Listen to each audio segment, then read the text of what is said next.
माथे का पसीना अपने दुपट्टे से पोंछती हुई नियति किचन से निकल कर आई और लिविंग रूम में रखे सोफे पर धम्म से बैठ गई। थकान से पूरा शरीर दर्द कर रहा था।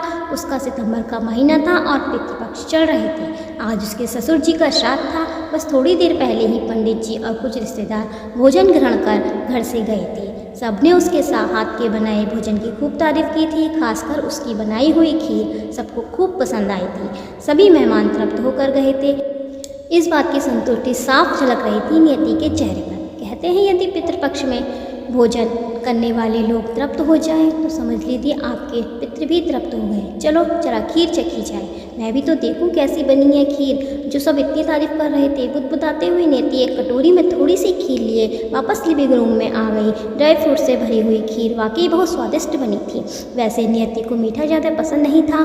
पति और बच्चे भी मीठे से ज़्यादा चटपटे व्यंजन पसंद करते थे, तो खीर घर में कभी कभार ही बनती थी। पर एक व्यक्ति थे घर में जो खीर के दीवाने थे। वो थे नियति के ससुर स्वर्गीय मणिशंकर जी। वे अक्सर अपनी पत्नी उमा से खीर बनाने को कहा करते और उमा जी भी खूब प्रेम से उनके लिए खीर बनाया करती थी। किंतु उमा जी के स्वर्गवास के बाद सब बदल गया। एक बार मणिशंकर जी ने नियति से कहा, बहू थोड़ी खीर बना दे, आज बहुत जी कर रहा है खीर खाने को। इतना सुनते ही नियति उन पर बरस पड़ी थी। क्या पिताजी, आपको पता है ना घर में आपके अलावा और भी कोई खीर नहीं खाता। अब मैं स्पेशली आपके लिए खीर नहीं बना सकती। और भी बहुत काम रहते हैं मुझे घर पर, और बुढ़ापे में इतना चटोरापन अच्छा नहीं। बहू से इस तरह के व्यवहार की कल्पना भी नहीं की थी मणिशंकर जी ने। दिल को बहुत ठेस पहुंची थी उनके।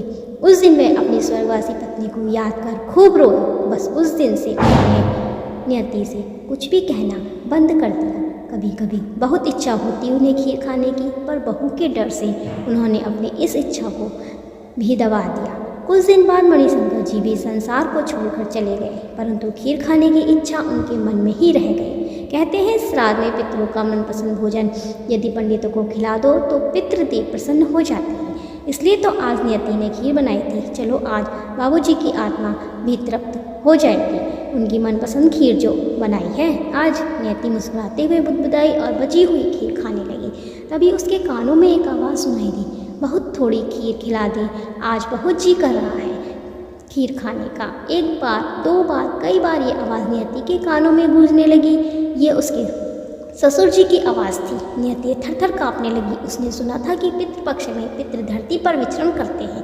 डर के मारे नियति के हाथ से खीर की कटोरी छटक कर जमीन पर गिर गई। उसने दोनों हाथ अपने कानों पर रख दिए। उसने अपने ससुर जी से किया हुआ दुर्व्यवहार याद आया। अनायास से उसकी आंखों से पश्चाताप की अश्रुधारा फूट पड़ी।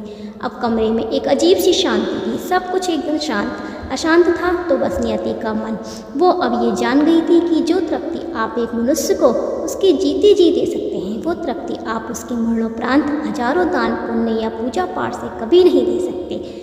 इसलिए बुजुर्गों की जीती जी सेवा मरणोपरांत श्राद्ध कर्म से बहुत बेहतर होती है। तो दोस्तों, अगर ये वीडियो आपको अच्छी लगी हो तो प्लीज़ इसे लाइक करें, शेयर करें, कमेंट्स करें और हमारे चैनल को फॉलो एंड सब्सक्राइब करें। धन्यवाद।